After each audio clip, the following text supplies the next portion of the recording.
In a recent HLTV episode of HLT Confirmed, guys, going to be caster commentator from the Counter-Strike scene, one of the very best, known as Spunj. I think making a great point, and a point that's going to lead to an eventual video here on this channel. You know, what is hurting CSGO? I could use other words there, but certainly a concerning point for a lot of people out there has been the eyes on CSGO, the oversaturation of CSGO matches and events, the burnout of players, and a lot of other things we could be talking about.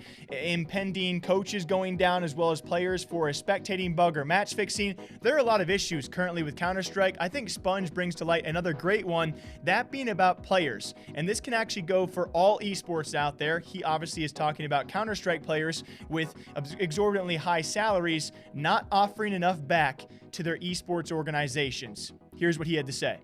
Physically have brand power. The rest of you have none.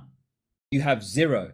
When you are not playing an official game, you offer nothing to your organization, right? That sounds terrible, but it's true, because you're either terrible at interviews because you don't want to do them, you don't have any social media presence, you're not doing what Apex is doing and building a YouTube channel or some shit. There's a lot of players who aren't doing those things. So you have offered no brand value to your organization, who now, during COVID, I don't understand if you guys understand, like the COVID situation that's going on, players. Let's think about this for a second. The camera people who go to events as freelancers, the makeup artists, the people who build the venues, they don't have a job right now. And right now, with all of these factors coming together, I'm all over the place here. But my point is, right now, there is going to be more Counter-Strike.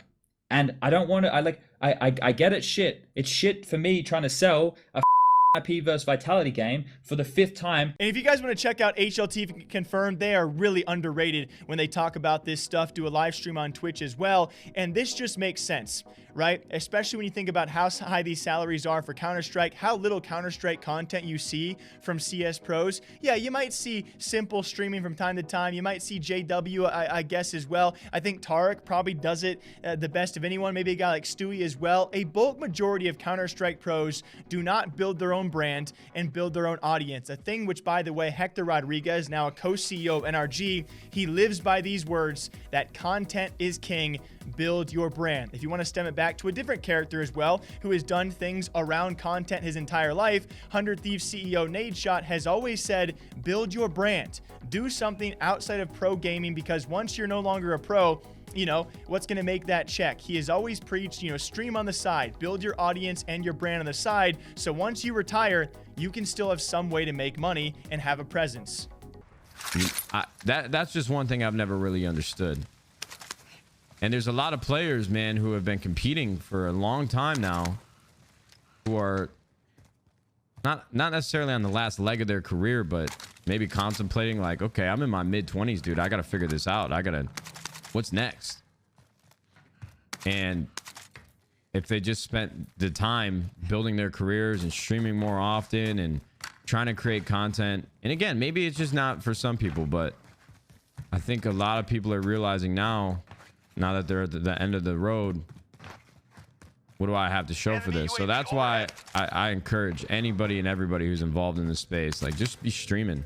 And this is not me calling out any Counter-Strike pros. I just want you guys to know I would love to see more of you, right? I make content on pro players and creators and personalities, and you see the most content I make is about people who also make content because we like seeing them, right? So for all you CS pros, maybe a few of you who are watching this video, I want to see more of you. And I think we're seeing a lot of these people who went from Counter-Strike to Valorant. I think of Wardell as a prime example, even Sabrosa, all of these names who are not really, no offense to the guys, love the guys, that well-known of characters, have all of a sudden branched out and become these personalities in Valorant. Artists from G2, a lot of G2's lineup have broken out and broken the surface they could not do in Counter-Strike. Mixwell as well. They are making an audience and they are making a brand for themselves, which they didn't do in the Counter-Strike scene. I think even further so, another great point made by Spunj, you wonder why NRG is not in CSGO? Financially, it's just not worth it. Hints and rumors of other teams backing out of CSGO should be concerning.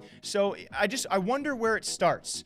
You've already seen the immaculate amount of money. I think Cloud9, the point of me recording this, just over halfway done with their roster, nearly $3.5 million dedicated in contracts for 3 years, but still, You see the vast amount of money that any organization has to put into Counter-Strike to even have a viable roster, and what do they get out of it besides a ton of matches? You know, a ton of matches that a lot of people are kind of getting sick of. We'll see if the CSGO model changes in the future.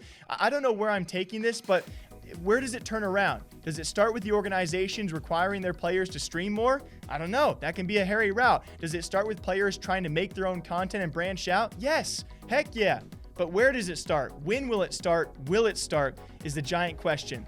There are a lot of players in esports that are not offering their esports organizations enough, but a lot of esports orgs aren't requiring that out of their players. So we'll see where that breaking point does lie, guys. I think Spunj made some amazing points this past week. What do you guys think? You don't got to agree with me. I just want to know what you think. Till next time, take care, all right? Drink your coffee, drink your water. I'll catch you back here sometime soon. Take care.